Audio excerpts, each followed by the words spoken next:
Donc, l'enseignement culture et création design, CCD, est une première approche pratique et sensible donc, des champs du design industriel et artisanal. Donc, l'objectif, c'est de sensibiliser les élèves à la conception par l'exploration et l'expérimentation.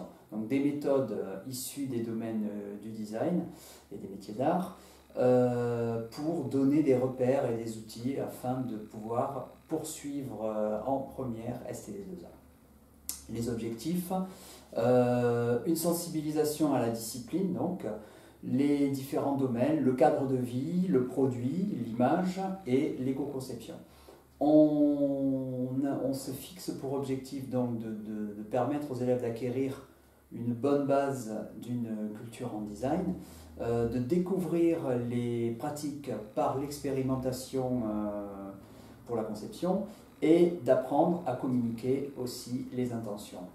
Les principes, donc 3 approches pour interroger la discipline: pratiquer, analyser et rencontrer.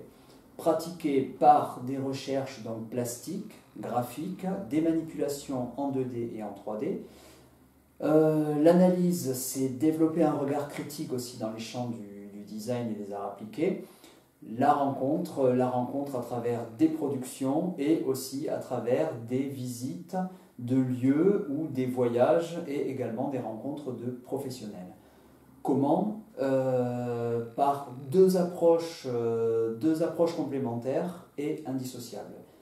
L'analyse, donc, c'est comprendre le design, l'examiner, l'analyser, l'expliquer, et la conception à travers des micro-projets, donc c'est les expressions du design.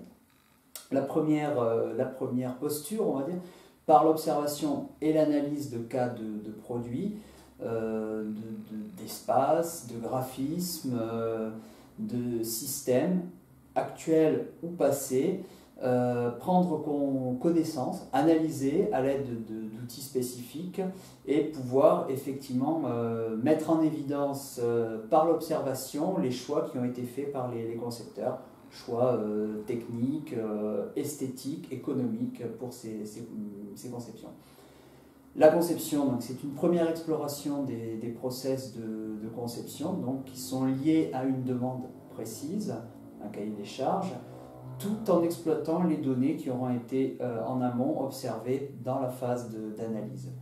Donc l'élève pourra répondre à des micro-programmes de conception sans pour autant avoir des visées professionnelles.